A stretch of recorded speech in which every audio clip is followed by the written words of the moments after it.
Buenos días, exploradores de la noche. Hoy pretendo narrar un relato de terror, que iré inventando sobre la marcha, con el fin de conseguir hacerles mirar sus espaldas desconfiados, cuando vayan esta noche a dormir medio cagados. Así como pensar, por supuesto, pensar. El loquendo con voz femenina es para darle más terror al relato, jajaja. Es coña, solo un poco de sátira antifascistas. ¿Antifascista por qué? Te has reído, ¿verdad? Pues pírate de aquí, anda, prefiero un canal desértico que un intento de creación plagado de fascistas neandertalenses. Comencemos, pero antes, dejadme poner musiquita escalofriante y apagar las luces para darle a la ocasión un ambiente apropiado. Ahora sí que sí.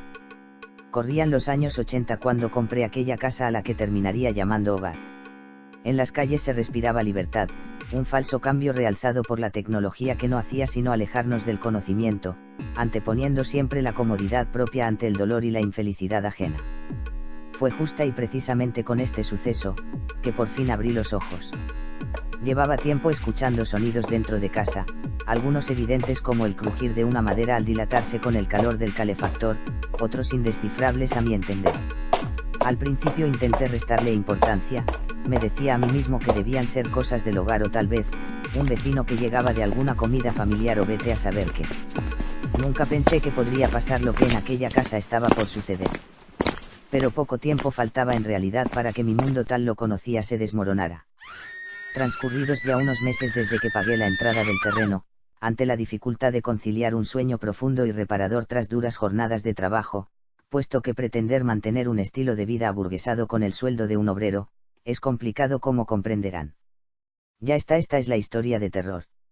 Luego el banco me embargó el inmueble y terminé viviendo en los cajeros. A veces me encuentro gente que me pregunta, oiga, ¿no le da vergüenza?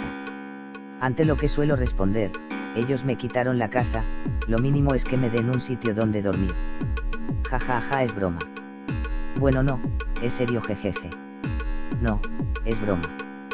Jajajajajaja. Ahora en serio. Viendo que la situación empezaba a afectarme a nivel no solo físico, sino también emocional, decidí investigar un poco el asunto, ya que se había dado el caso incluso, en que desaparecían alimentos de la despensa o ropas del armario, lo cual me llegó a desconcertar hasta el punto de replantearme la cordura y preguntarme si no estaría siendo todo una imaginación creada por los sentidos en un ambiente ensombrecido que priva a la comprensión de las referencias que desde el parto ha conocido. Me levantaba a medianoche para ver qué era ese sonido, no siempre, ya que muchas veces estaba demasiado cansado del trabajo en la fábrica o simplemente no me apetecía, pero empecé a levantarme algunos días, como a las 3 de la madrugada más o menos, y buscaba ratones, buscaba entradas de aire en las ventanas, baldosas mal ensambladas, cualquier cosa que pudiera darle una explicación racional a aquello que sucedía desde hacía demasiados meses, pero no la encontraba. Ante la falta de evidencias o tan siquiera teorías creíbles, decidí compartir el caso con los conocidos y, para mi sorpresa, que esperaba un recibimiento de lo más escéptico que fuera capaz de imaginar, varias personas me confesaron haber pasado por asuntos similares. Unos decían que se trataba del aire al circular por la estructura, otros que eran roedores que entran en la despensa y se abastecen de alimentos para sus crías, otros simplemente decían haberse levantado a medianoche, para encontrar a su perro rebuscando entre las provisiones. Pero no tenía perro, ni se trataba del aire, ni roedores. Incluso dediqué una noche entera, con la ayuda de mi vecino Hernán, a colocar trampas para ratones, observar defectos en la estructura de la casa o aguardar a algún ladrón que hubiera tomado aquella casa como ruta de paso habitual. Todo esto acompañado siempre de nuestro anís del mono, que a falta de buena calefacción, hacía a la vez de psicoactivo y vasodilatador. Todo aquello fue en vano, puesto que esa precisa noche no se escuchó ningún ruido fuera de lo que se entiende como común, lo cual no hizo más que agravar las dudas sobre si se trataba de algo que estuviera sucediendo en mi cabeza. Por lo menos aquella mañana fui a dormir tan bebido, que incluso olvidé los ruidos que me hubieran arrebatado del lecho en que al fin descansaba. A la mañana siguiente incluso pude asearme y desayunar sin preocuparme por aquellos sonidos, pero poco duraría, ya que al regresar del trabajo, encontré la cocina patas arriba. Las sillas tiradas, los cajones descolocados, dejando cubiertos, manteles y servilletas esparcidos por el suelo. También en el botiquín del lavabo, y esto fue lo que me hizo perder el enfoque racional.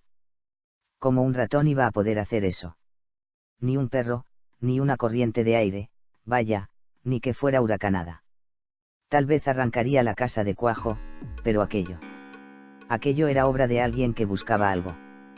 Llamé a los gendarmes, que vendrían transcurrida media hora y les comuniqué lo sucedido, pero no me hicieron demasiado caso. En la cara de uno de ellos pude ver reflejado algo así como, si supiera las cosas que a diario vemos, tan siquiera tendría valor para hacernos perder el tiempo con tamaña chorrada. Tendría que haberles dicho que me habían robado, simplemente. Tal vez así hubieran abierto alguna investigación o qué sé yo, pero tal cual se lo planteé, me tomaron como un loco que necesita valeriana para conciliar un sueño agradable. Habiendo perdido el combate ante el raciocinio, habiendo perdido el comodín de la llamada y el apoyo de la ley, solo me quedaba una opción, abrir el campo de posibilidades. Con lo cual comenzó a rondarme la sesera, aquella idea que se llevaría la palma en lo que a cojones representa. Fantasmas. Los putos fantasmas. Empecé a informarme sobre estos temas que hasta el momento, permanecían en aquel baúl al que nunca se quiera acceder, aquel baúl en el que se guardan esas cosas que es mejor no comentar en público, si no quieres empezar a perder supuestos amigos. Visité videntes, chamanes tulús, brasileños, sanadores budistas, gitanos malrolleros, todo cuanto la economía pudiera permitirme y tan solo conseguí 2 cosas para terminar llegando a una conclusión escasa: esta gente miente más de lo que habla, te meten más miedo del que tienes y encima, lo hacen dejándote sin un duro. Visitar un medium es peor que encontrarte a Jack el Destripador justo cuando el mojón toca el agua y te salpica en la nalga izquierda, joder.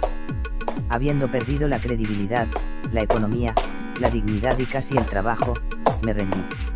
Si eran ratones que querían robarme el pan, que les aprovechara.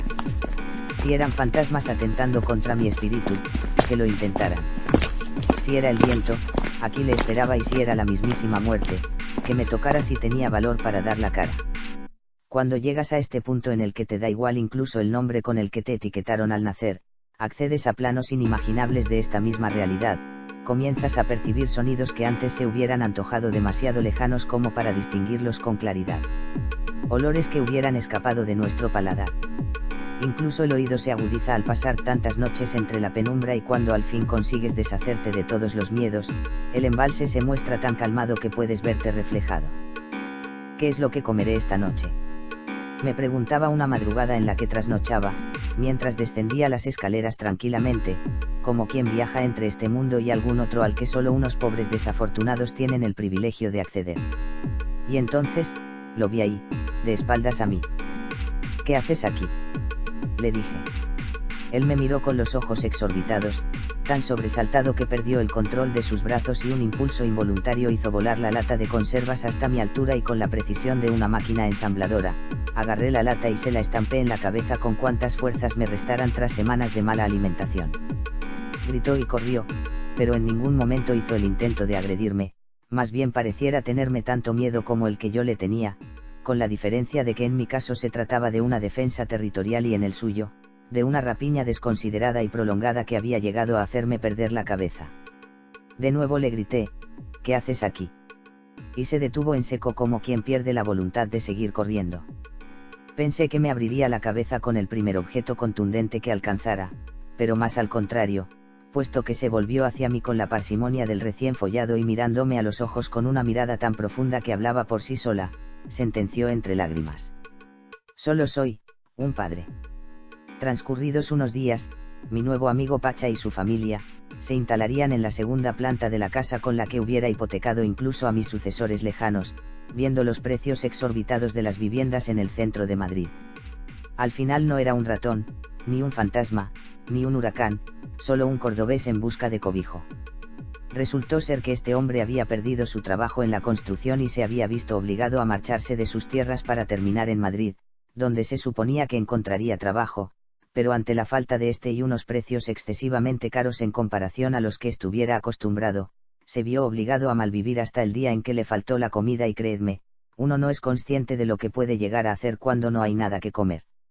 Si tu hija es diabética y duermes en el desván de otra persona, bajarás al mismísimo infierno si es necesario, con tal de encontrar comida, insulina o cualquier cosa que calme el sufrimiento de tu legado. Si tu mujer tiene tanto frío que los dedos se le congelan, robarás la sotana del mismo papa, con tal de calentarle los pies, y si tu humanidad se ve puesta en duda, te pararás en seco y te enfrentarás a la realidad, así signifique el fin de la vida tal cual la conocemos. Espero les haya gustado. Me gustaría aclarar que esto es una historia de ficción que acabo de inventarme mientras me fumo un porrito. Esto no ha pasado, pero podría haber pasado. Espero que lo hayas disfrutado. Paz.